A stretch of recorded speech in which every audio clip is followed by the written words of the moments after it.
Keď sa niekde niečo vyšetruje, tak smeráci strašne radi hovoria padni komu padni. Platí, že padni komu padni, tak ako za vlády Petra Pellegriniho. Inými slovami, ak niekto niečo spravil zlé, bude potrestaný. Ibaže asi vždy, ako niečo také povedia, tak sa to nejakým zázrakom vyšetrovať prestane. Každopádne človek by neveril, ale tentokrát im to nejako nevyšlo a zázrak sa v prípade bývalého politika Smeru Petra Kažimíra nestal a ono to prišlo až pred súd. No a na prekvapenie nikoho, ten súd skonštatoval, že Kažimír, čo je mimochodom guvernér Národnej banky Slovenska, je vinný z toho, že dával úplatok.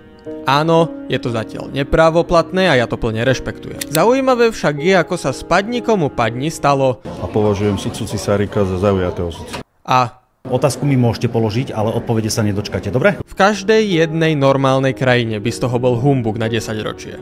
To iba u nás je najväčší problém nie to, že sa tu podľa súdu dával úplatok, ale ako Fico sám povedal, že Kažimír ho zradil a prešiel od Smeru k Hlasu.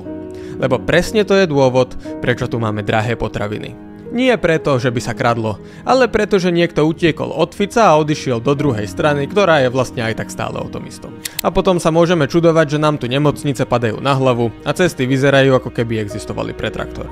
Ale tak, koho sme si zvolili, toho máme.